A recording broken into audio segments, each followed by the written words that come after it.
Hi, everyone.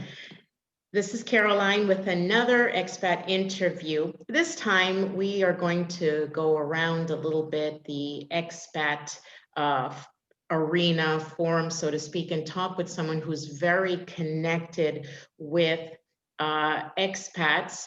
And well, I'm going to let her explain to you what she does, but I thought this would be such a fascinating talk. Chrishan Wright is the creator of Blaxit Global, and it's a really cool platform, something I think that we all need to know more about. And if you are considering moving abroad, then we definitely need to connect you with all of the information that she has. Thank you for joining us today, Chrishan. Now, Oh, thank Blaxit you. Global, when did you start this?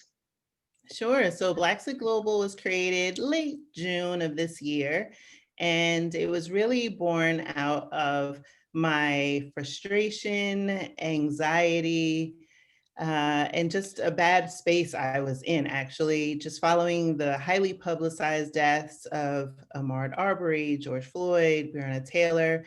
And I had already been on that path of planning my Blaxit in 2023 when my daughter graduates high school.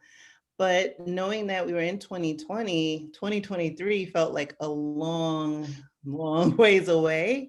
And I knew the more I started falling into myself, that it wasn't a good place to be and that I needed to redirect my energy. And so my thinking was I spent a lot of time planning my Blaxit.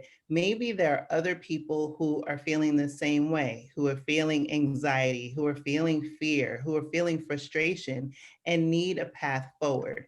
So Blaxit Global is that answer. And I have to say, and I've mentioned this on many platforms over, when I became an expat about 13 years ago, it's been 12 going on 13 years. And back then, there was no Facebook. There were very few forums, let alone for Black expats or for those in the diaspora looking to exit or travel even. So this is, I've just over the years watched how it's just grown, and we have been more and more open to travel and just living abroad. So this is really just timely now when so many people are really in earnest looking to just go, just go. Just so what are all of the elements to Blaxit Global? You have a podcast, you have a Facebook group. What are some of the things that you do to help folks out that are looking to make the leap? Sure. Blaxit Global has a lot of legs. And so the center of that is the Blaxit Global podcast, which I host.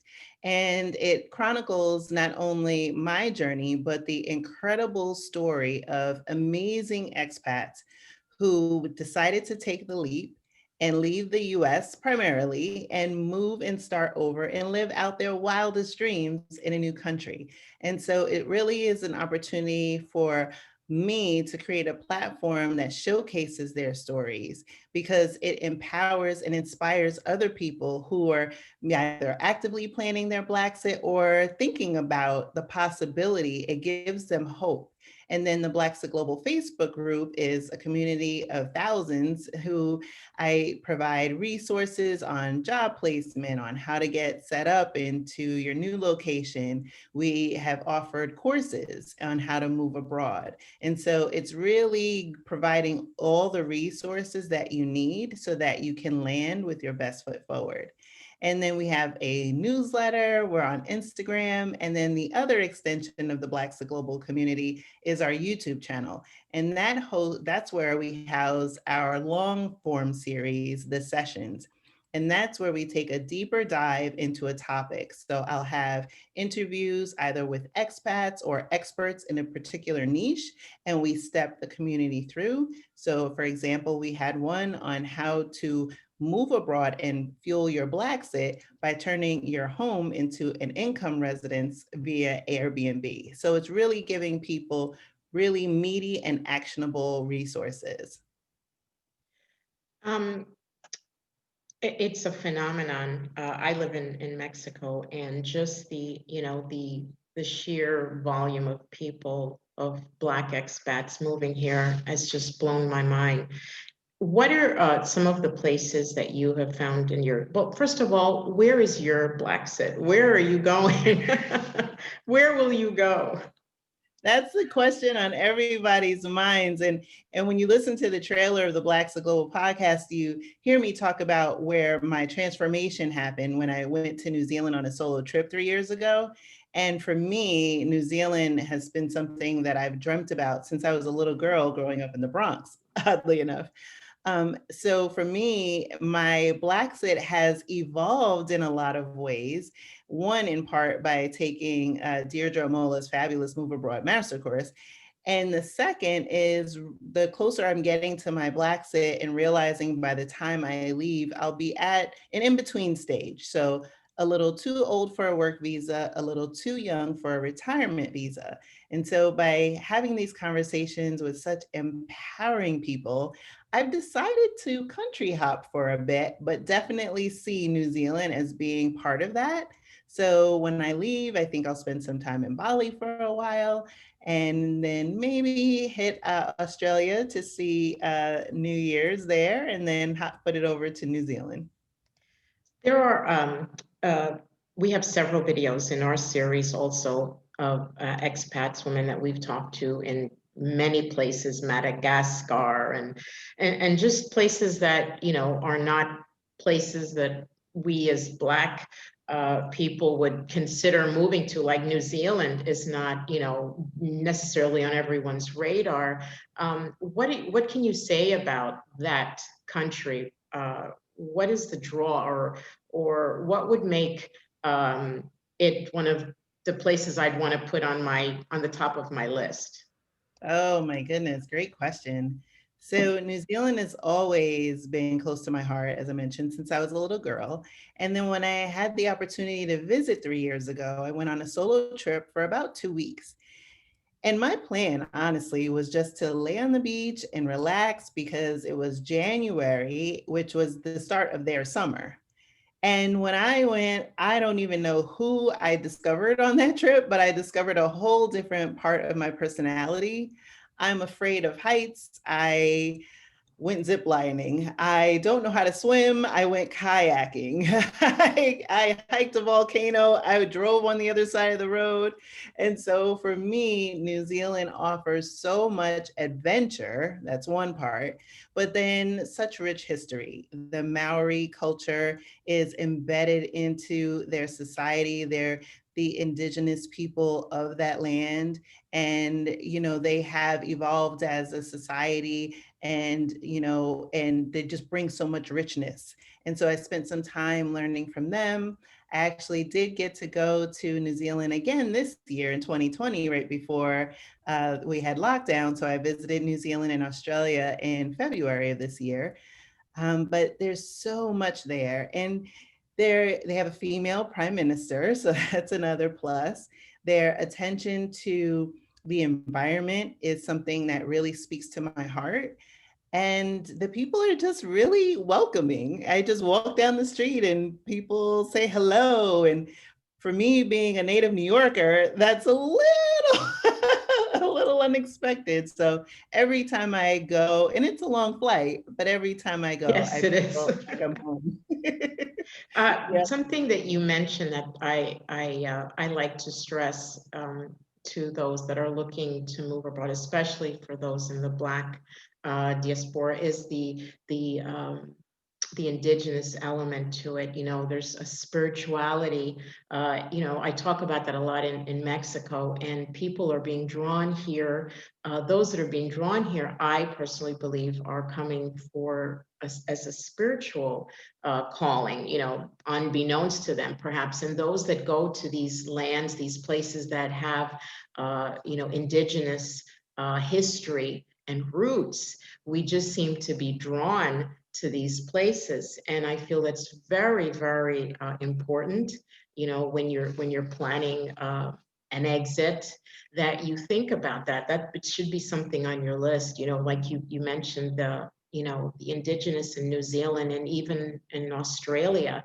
I mean, we don't even begin to know or learn a lot of the history of those people, brown skinned people that, have been through, well, the colonizations and just so it's really, really exciting to see that, you're making inroads way over in that side of the world, because it is a long journey to go.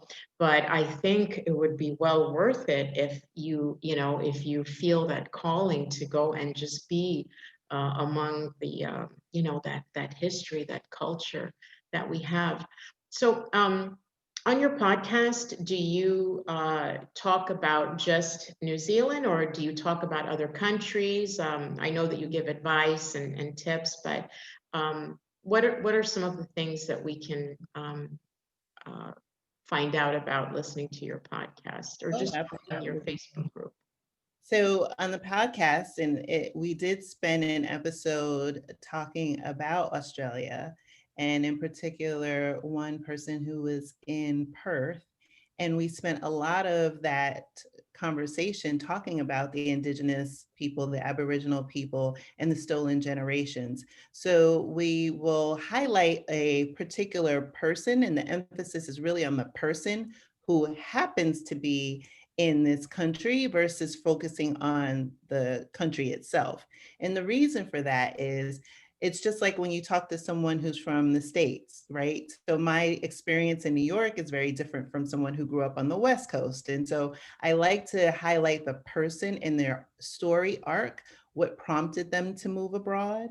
So we started off our season 1 in Bali. We went to Morocco and then Costa Rica and Johannesburg. And as I mentioned, Perth, Australia.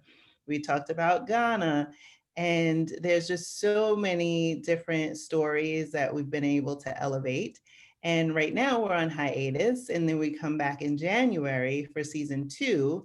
And season 2 is taking on a new life because these stories in season 2 are the stories that aren't really heard about. So it's getting the perspective of a trailing spouse who happens to be in Belgium, or a disabled traveler who has multiple disabilities but has been able to embrace traveling abroad with modifications and what that story means. So I really want to make sure that we're providing the great benefits of moving abroad, as well as highlighting some of the challenges so that people can get a full picture and not a romanticized view of, oh, I will move abroad and that will solve all of my problems. When in reality, you have to be very, very clear on your why and do a lot of work on mindset. All the other things like finances and career, those are tangential.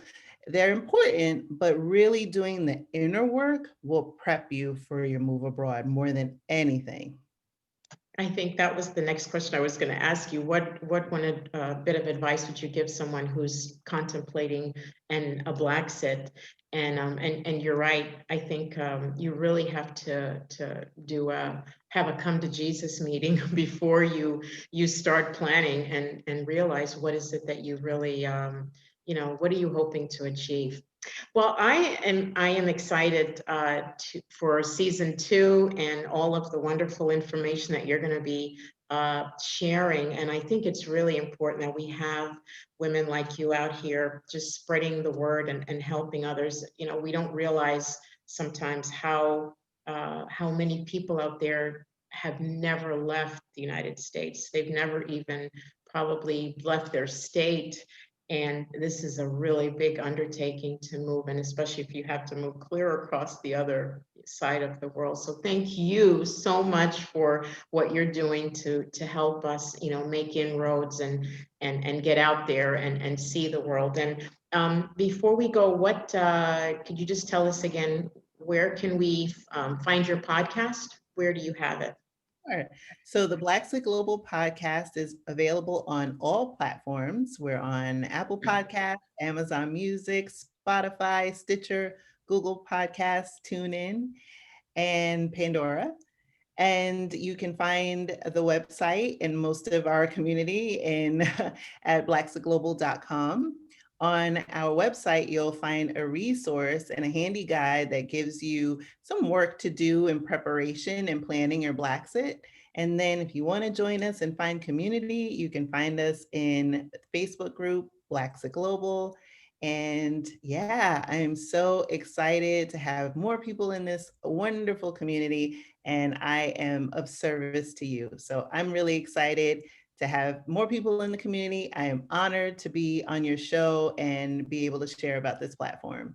Thank you so much, Chrishan. This has been a joy for me. And thank you, everyone. And we hope that we can bring you some peace and some guidance in any of your plans as you look forward to making this big leap. Thank you so much again, Chrishan.